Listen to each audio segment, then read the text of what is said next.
ጤና ይስጥልን የተከበራችሁ ተመልካቾቻችን ከሸካ ቴሌቪዥን የሰዓቱን ዜና ይዘን ቀርበናል። ከዜናዎቹ ጋር ሚልኪያስ መስፍን ነኝ። ሰባተኛው ጠቅላላ ምርጫ ህብረተሰቡ በነጻነት የተሳተፈበትና ውሳኔ የሰጠበት መሆኑን በሸካ ዞን የፖለቲካ ፓርቲዎች የጋራ ምክር ቤት አስታወቀ።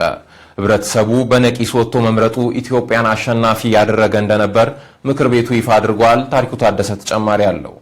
ሰባተኛውን ጠቅላላ ሀገራዊ ምርጫ አስመልክቶ በሁለት የምርጫ ክልሎች የነበረው የምርጫ አፈጻጸምን በተመለከተ በማሻ ከተማ ምክር ቤቱ ተወያይቷል። በሸካ ዞን የፖለቲካ ፓርቲዎች የጋራ ምክር ቤት ሰብሳቢ አቶ አስማማው አለሙ ሰባተኛው ጠቅላላ ምርጫ አጠቃላይ ሂደቱ ውጤታማና ለቀጣይ ተሞክሮ የሚወሰድበት እንደነበር ተናግሯል። የጀመርነውን በተግባቦት ላይ የተመሰረተ እቅድ ሁሉም ፓርቲዎች፣ ሁሉም አባላት፣ ሁሉም አመራሮች በአይዲዮሎጂ በአስተሳሰብ ከመለያየት ውጪ ለአንድ ሀገር ስለሆነ እየሰራን ያለ ነው። ለአንድ ሀገር ስለሆነ እየቆም ነው። ስለዚህ በሀሳብ መወያየት፣ በሀሳብ መነጋገር፣ ደግሞ በሀሳብ የበላይነት መተማመን፣ ህዝቡ የሰጠውን ድምጽ በዚህ ልክ የህዝቡንም ስሜት አውቆ ተረድቶ ማስተናገድ ቀላል አይደለም። ለዚህ በሂደቱ የተመጣበት አካሄድ ከምርጫ ቅስቀሳ ጀምሮ ኔክስት ለምኖረን የምርጫ ሂደትን እንዲሁም ደግሞ ለአካባቢያችን ከየትኛው ነገር በላይ ለአካባቢያችን እድገት አሁን የጀመርነው ትልቅ አቅም ሊሆን የሚችል ነው። የምርጫ ሂደቱ ውጤታማነት በንግግር የሚያምን ትውልድ መፈጠሩን የሚያመላክት መሆኑን ሰብሳቢው በአጽንኦት አንስቷል። የምርጫ ሂደቱ ሰላማዊ ሆኖ በዚህ ሂደት በመጠናቀቁ ልፋታችን ከንቱ አልሆነም። እንደ ሀገር ውጤታማ እንሆናለን። በንግግር የሚያምን ትውልድ እንፈጥራለን። ኔክስት ደግሞ ከዚህ የተሻለ የምርጫ ሂደት እናሳልፋለን የሚል እምነት በነበኩል አለኝ። ሰባተኛው ጠቅላላ ሀገራዊ ምርጫ ከዚህን ቀደም ከነበሩ የምርጫ ሂደቶች ህብረተሰቡ በነጻነት ተሳትፎ ያደረገበት መሆኑን ያወሱት የሸካ ዞን የፖለቲካ ፓርቲዎች የጋራ ምክር ቤት ምክትል ሰብሳቢ አቶ አለማየሁ አለሙ ናቸው። ባለፉት ተከታታይ ዓመታት እንዲህ በጋራ ምክር ቤት ከተደራጀንና ቃል ኪዳን ሰነድ ከተፈራረምን ጊዜ ጀምሮ ባልተለመደ መልኩ በጣም አዲስ ምዕራፍ የሚባል ደረጃ ጅምር ልምምድ አድርገናል። ይሄ ልምምድ በሚቀጥሉት ጊዜያት በሚቀጥሉት ምርጫዎች በሚቀጥለው ትውልድ እጅግ እየተሻሻለ እየዳበረ የሚሄድ ግን ደግሞ በጣም ከፍ ያለ ትምህርት የሚወሰድ ነገር እንደሆነ ብዙዎች ሪከመንድ አድርገዋል። ማህበረሰባችን በጣም አመስግኖናል። ብሔራዊ የምርጫ ቦርድ ባወጣው ደንብና መመሪያ መሰረት በሁሉም የምርጫ ጣቢያዎች ላይ ህብረተሰቡ ያለማንም ተጽዕኖ ድምጽ መስጠት እንደቻለም ያረጋገጡት የምክር ቤቱ አባላት ናቸው። የምንፎካከረው ያው አንድ ህዝብ ነው። የትኛውም ፓርቲም ቢሆን ማለት ነው። አይዲዮሎጂ ነው፣ ሐሳብ ነው የሚሸጠው። ሐሳብ የሚገዛን ሰው ነው የምናስተዳድረውና ቅቡልነት ያለው ነጻ፣ ፍትሃዊና ሰላማዊ የሆነ ሁለቱንም ግቦችን ሊያሳካ በሚችል መንገድ እኛም በዛ ልክ ሄደናል። የሚፈልገውን ይበጀኛል ያለውን መርጧል።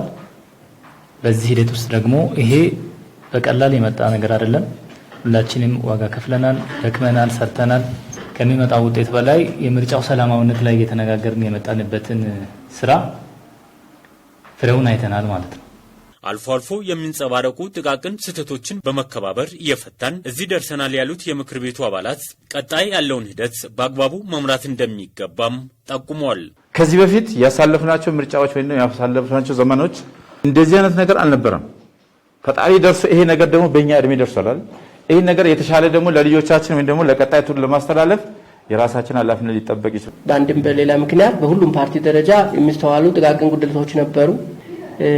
ትብብር፣ ወንድማማችነት ያለበት ግን በሀሳብ ብቻ መደማመጥ ያለበት ግን ልዩነት ሀሳብ በማክበር ላይ የተመሰረተ ጉዞ አስክደን መተናል።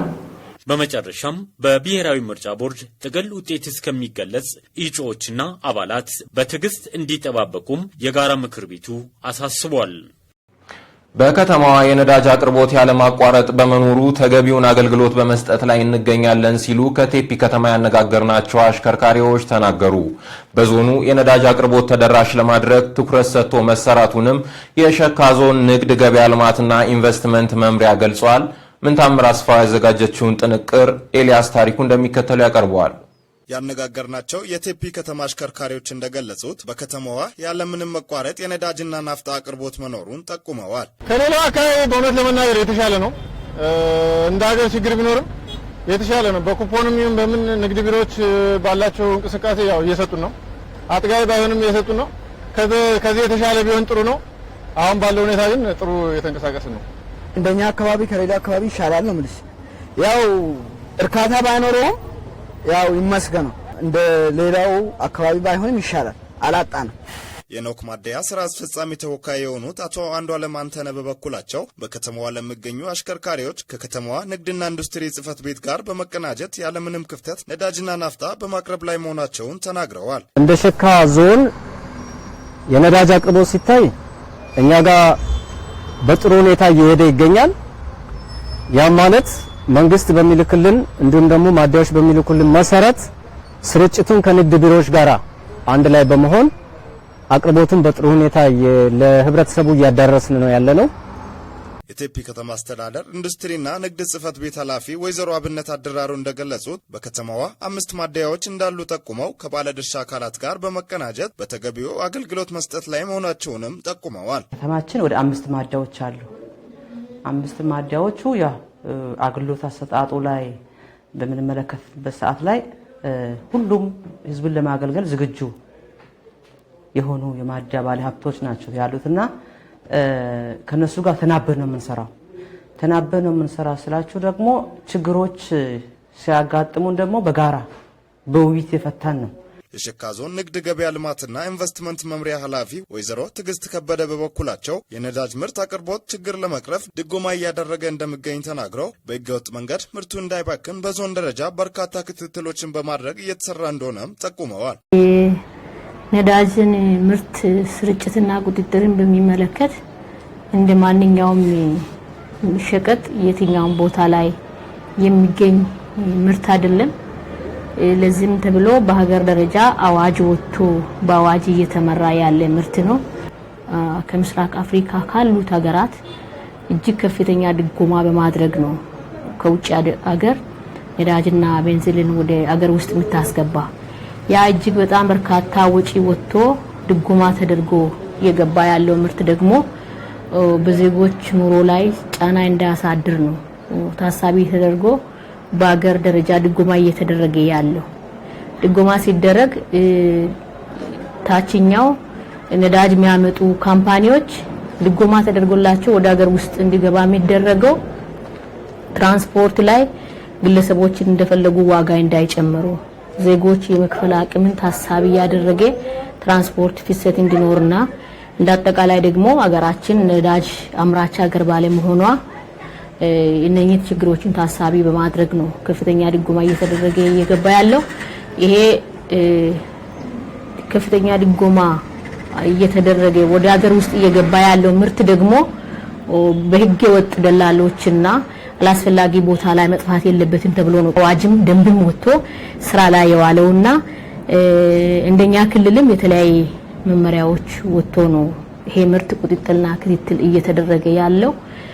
ከዚህ መነሻ ጠንካራ ክትትልና ቁጥጥር በማድረግ እንደ ዞናችን በርካታ ስራዎችን ባለፉት 2 አመታት ለመስራት ተችሏልና ባለፉ በሰራናቸው ስራዎችም ደግሞ ውጤቶች ታይቷል።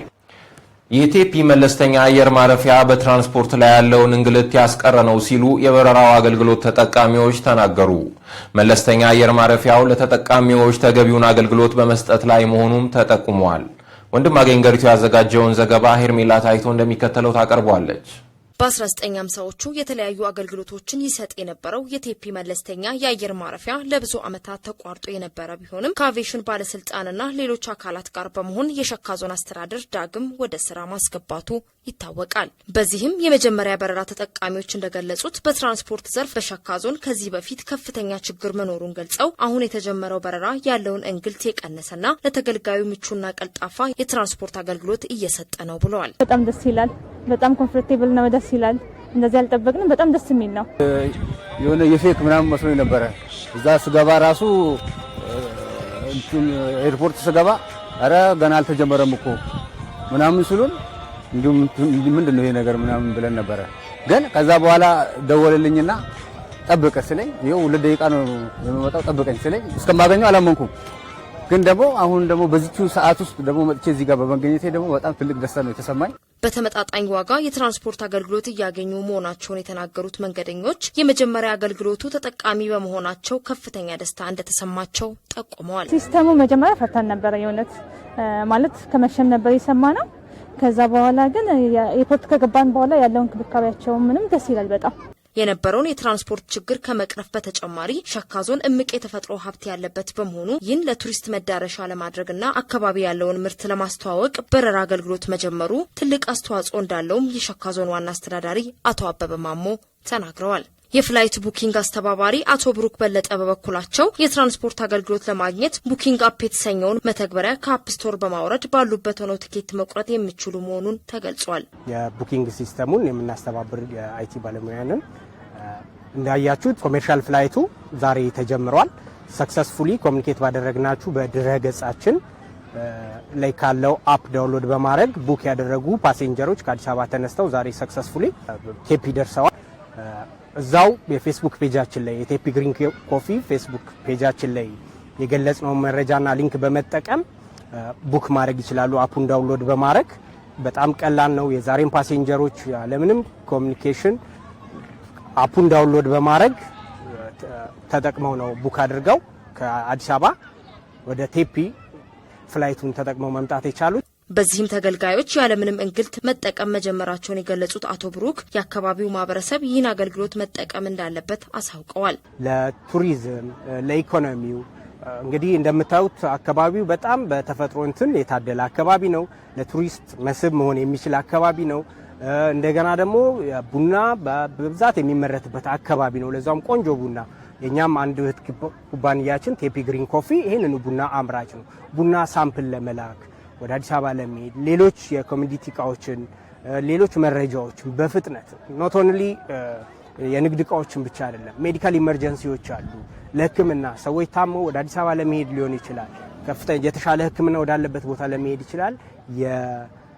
የአውሮፕላን ትራንስፖርት አገልግሎት በጣም ወሳኝ። በረራው ሰኞና አርብ ከሳምንት 2 ጊዜ ዘውትር እንደሚኖር ገልጸው ይህም አካባቢውን ለማስተዋወቅና የቱሪስት መዳረሻ ለማድረግ ትልቅ አቅም አለው ብለዋል። እስካሁን ባለው መረጃ በሳምንት 2 ነው። ይሄንን እዛው የቡኪንግ ሲስተሙ ላይ መች ፍላይት እንዳለ አፑ ገብተው ማየት ይችላሉ ማለት ነው። እዛው ላይ ሲገቡ መች ፍላይት እንዳለ ከአዲስ አበባ ቴፒ፣ ከቴፒ አዲስ አበባ መች ፍላይት እንዳለ እዛ ላይ ያሉ ሪዘርቭ እያደረጉ ቡክ እያደረጉ አገልግሎቱን መጠቀም ይችላሉ ማለት ነው።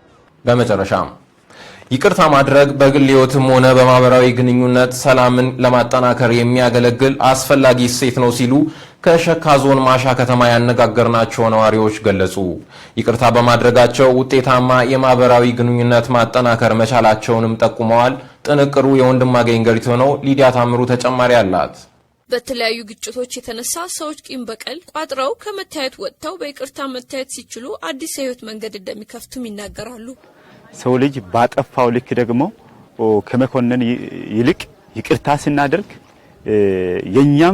እኛም ሰው ስለሆንን ነገ ማጥፋት ስለምንችል የኛም እግዚአብሔር አሁን መጽሐፍም ሲናገር እግዚአብሔር ይቅር ወንድማችሁን ይቅር በሉ ይላል እና ይቅርታ ማድረግ እጅግ በጣም ወደ ወንድማማችነት፣ ወደ አንድነት፣ ወደ ሰላም መስመር እኛን ይልካል ማለት ነው። የሆነ ግጭት ሊፈጠር ይችላል፣ ጥል ሊፈጠር ይችላል። አጋጣሚ አንዳንድ ጊዜ እነዚህ ክስተቶች የሚፈጠረው ምንድነው ኢሞሽናል በሆነ ነገር ጥላቻ ይፈጠራል። ያ ነገር በዛን ሰዓት ላይ የሆነ በደል የሚያደርሰው ሰው ኢሞሽናል ሆኖ ነው። አንዳንድ ጊዜ እንግዲህ በጣም ኢሞሽናል የሆነ አንኮንሺየስ ሆኖ ይሰራል። ከዛ በኋላ ግን ያን ነገር አስቦ ወደ ኋላ ከተመለሰ በኋላ ያን ነገር በይቅርታ ቢያልፍ ኖሮ ያ ችግር እንደማጋጥም ለምሳሌ ወደ ሰው ህይወት መጥፋትን ብትት ይቅርታ ቢያደርግ በሰከንዶች ውስጥ የሚፈጠረው ጉዳት ያመልጥ ነበር። ይቅርታ ማድረግ ወንድማማችነትን ያጎለብታል፣ ጥላቻን ያጠፋል፣ ሰላምን ያጠናክራል ያሉት ነዋሪዎች ይህ ማስቀጠል ያስፈልጋል ብለዋል። ስናጠፋ ደግሞ ወንድማችን አጠፋ ብለን ከምንገድል ይቅርታ ስናደርግ ሰላም ይኖራል፣ አንድነት ይኖራል፣ ወንድማማችነት ይኖራል። ይቅርታ በማድረግ ነው ብዙ ነገር የምናተርፈው። በግል ህይወታቸው ውስጥ ይቅርታ በማድረጋቸው ብቻ ተጠቃሚ መሆናቸውን የሚናገሩት ነዋሪዎች ይቅርታ በማድረግ ሰላምን መፈለግ ከምንም መቅደም አለበት ይላሉ። ማህበራዊ ኑሮ ላይ አንዳንድ ነገሮችን ያው በጎረቤትም ይሁን በቢሮም ይሁን ስንጣላ ይቅርታ ተባብለን ኖርማል በሆነ መልኩ እንገናኛለን። በስራ ሁኔታ ይሆናል፣ በአካባቢ ሁኔታ አብረን በጋራ ለመኖር ይቅርታ ያስፈልጋል ማለት ነው። አሁን ይቅርታ ሳንል ከተጣላን ሰው ጋር መንገድ ላይ ስንገናኝ አንገት ደፍተን ከምንሄድ ይቅር ካልን ነፃ ሆነን ሰላም ተባብለን እናልፋለን ማለት ነው። ሰው ለመጉዳት በሚያስብበት ሰዓት ላይ በተመሳሳይ አንግል ወደሱም የሚመጣው በአይምሮ ላይ መጥፎ ነገርና ራሱን መጉዳት ካልሆነ አይምሮን ከማጨናነቅ ባለፈ የሚጠቅመው ነገር እንደሌለና ይቅርታ ማድረጉ ግን ከሰው ጋር አብሮ እንዲኖር አብሮ እንዲሰራ እንደገና ደግሞ ያለው እንዳው መተባበር የሚለው ነገርና ሰው ለሰው መድኃኒቱ ነው የሚለው ነገር መተግበርና በፍሬም ማየት የሚችለው መቼ ነው? ሰው ያለ ቂም በቀል በይቅርታ በንጹህ ልብ ሰው ጋር ሲቀርብ ነው ማለት ነው። ስለዚህ ምን መሆን አለበት? ሰው ይቅርታን መልመድ መቻል አለበት። ከቤተሰብ ጀምሮ እስከ ሀገር የይቅርታ ዋጋ ከፍተኛ መሆኑን ገልጸው ሁሉንም ነገር በይቅርታ በማለፍ ቀጣይ ህይወታችንን ማጠናከር እንደሚገባ መልእክት አስተላልፈዋል። እንደ ሀገር አሁን መንግስት የሚሰብከው አንድነትን ይሰብካል፣ ወንድማማችነትን ይሰብካል። ለምን? ሁላችንም ሰዎች ስለሆነ። ስለዚህ ይቅርታ ተባብለን ማህበራዊ ኑሮ በትክክል ኖረን ስራችንን ሰርተን እንደ ቤተሰብም ቢሆን እንደ ሀገርም ቢሆን ይቅርታ ስንል ሰላም ይመጣል፣ አንድነት ይመጣል። ይቅርታ ሳናደርግ ቆየን ደግሞ ያው እንግዲህ መጥፋት ነው፣ ወደ ጥፋት ጎዳና እኛን ይመራል ማለት ነው። ይቅርታ ያለ ማድረግ እጅግ በጣም ኪሳራ አለው ማለት ነው። የተወደዳችሁ ተመልካቾቻችን በእኔ በኩል ያስኳቸው የአማርኛ ዜናዎች እስካሁኖቹ ናቸው። አሁን ደግሞ የሸክኖ ዜናዎች የሚቀጥሉ ይሆናል። አብራችሁን ቆዩ።